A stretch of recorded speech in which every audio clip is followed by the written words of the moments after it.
বড় পিঠে আর দুধ পিঠে। তো বড় পিঠেটা খাওয়াবো আমি আমার দুই মাকে করে। এখন যাই না, মায়ের রাত্রি হয়ে যাবে, যদি ঘুমিয়ে যায় তাহলে তো খেতে পারবে না। আর আমার ছোটো মা হচ্ছে আমার বৌমা, ওকেও করে খাওয়াবো। আর আমার বড় ছেলেও খেতে খুব ভালোবাসে বড় পিঠেটা। এই যে এখানে আছে ক্ষীর, আর এখানে চাল গুঁড়িয়ে আছে, ভাতের চাল, এটা সেদ্ধ চাল যেটাকে বলে। ওই চালটাকে গরম জলটা ফুটিয়ে ওই চালটা, ওই চাল গুঁড়িটার মধ্যে দিয়ে নেড়ে লবণ দেওয়া আছে এর মধ্যে। এখানে আছে ঘি, হাতে ঘি নেবো একটু করে। আর এইদিকে আছে ইন্ডাকশানের উপরে এইখানে আমি বড় পিঠেটা করবো। এটা ইডলি মেকার আছে,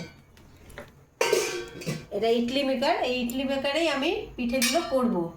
আর এই পিঠেগুলো করছি আমি এসি ঘরে, কারণ প্রচণ্ড গরম লাগছে।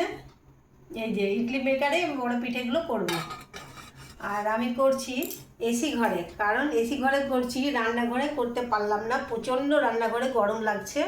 সেই জন্য আমি বললাম চল ইন্ডাকশানটাতে করব। আর ইডলি মেকারটা তো স্টিলের, ওই জন্য। তো এই ইডলি মেকারে অনেকগুলো জিনিসই হবে, ইডলি তো হবেই, তাছাড়াও আমি বড় পিঠে করব আজ ইডলি মেকারে, আবার মোমোও হবে এটাতে। তো অনেক কিছুই হবে। তো এটা আমি হায়দ্রাবাদ থেকে কিনে নিয়ে এসেছি, ছোটো ছেলের কাছে গিয়েছিলাম তখন এটা আমি কিনে নিয়ে এসেছি। তো সেই জন্য আজকে ভাবলাম, আমার বিয়ান পাঠিয়ে দিয়েছে ক্ষীর আর চাল গুঁড়ি তৈরি করে পাঠিয়ে দিয়েছে ওদের বাড়ি থেকে। দিয়া নিয়ে এসছে ওর মায়ের কাছ থেকে, যে জামাইকে করে খাওয়াবি।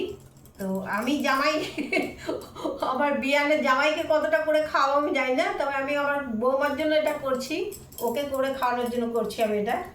কারণ প্রচণ্ড গরমে আমার করতে ইচ্ছে করছে না, তবুও বললাম যে না, দিয়াকে করে খাওয়াবো, সেই জন্য আমি এটা করতে বসলাম।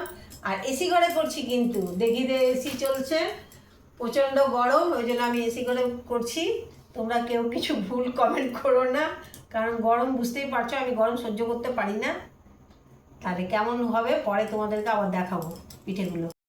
এই যে গোল করে একটা লুয়ে নিলাম, লুয়ের মতন করে এটা হাতে একটু করে চাল গুঁড়ি নিচ্ছি, যে হাতে সেটে যাচ্ছে। এটা মেশিনের তৈরি করা চাল গুঁড়ি। এবার ক্ষীরটা এইভাবে বসিয়ে দিলাম, আমি বসিয়ে দিয়ে মুখটা এইভাবে বন্ধ করে দিলাম। হাতে যদি লেগে যায় তাহলে এইভাবে চাল গুঁড়িতে হাত দিয়ে এইভাবে করে এইগুলো ওখানে বসিয়ে দিতে হবে। এইভাবে আমি বসিয়ে দিলাম। আর এইগুলোতে আমি একটু ঘি মাখিয়ে দিয়েছি,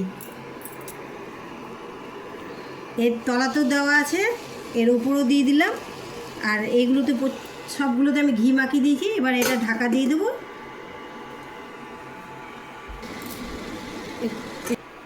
এটা এবার খুলে দেখি হয়েছে কি না। এটা আমার হয়ে গেছে। এবার আমি চামচে করে এগুলো তুলে নেবো, চামচে হাতেও তোলা যাবে। তোমাদেরকে দেখাবো আমি পিঠেটা ভেজে। প্রথমে আমি তেল দিলাম, একটু তেল দেবো, বেশি না। তেলটা গরম হয়ে গেছে। এতে আছে শুকনো লঙ্কা, দুটো আমি শুকনো লঙ্কা দিয়ে দিলাম। লঙ্কাটাকে শুকিয়ে রেখে দিলাম। এর মধ্যে আদা বাটা দেয়, কিন্তু আমার কাছে আদা বাটা নেই, সেই জন্য আমার কাছে আদা গুঁড়ো ছিল, সেই আদা গুঁড়োটা দিয়ে দিলাম। যে পিঠেগুলো করে রেখেছি এখানে, সেই পিঠেগুলো এর মধ্যে দিয়ে দেবো তেল।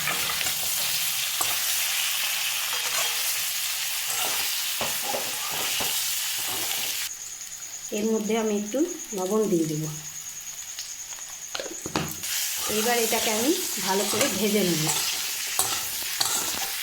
এর মধ্যে কিচ্ছু দিইনি, শুধু আদা বাটা, লঙ্কা আর লবণ, আর একটু সর্ষের তেল, বেশি না, খুব সামান্য তেল দিয়েছি।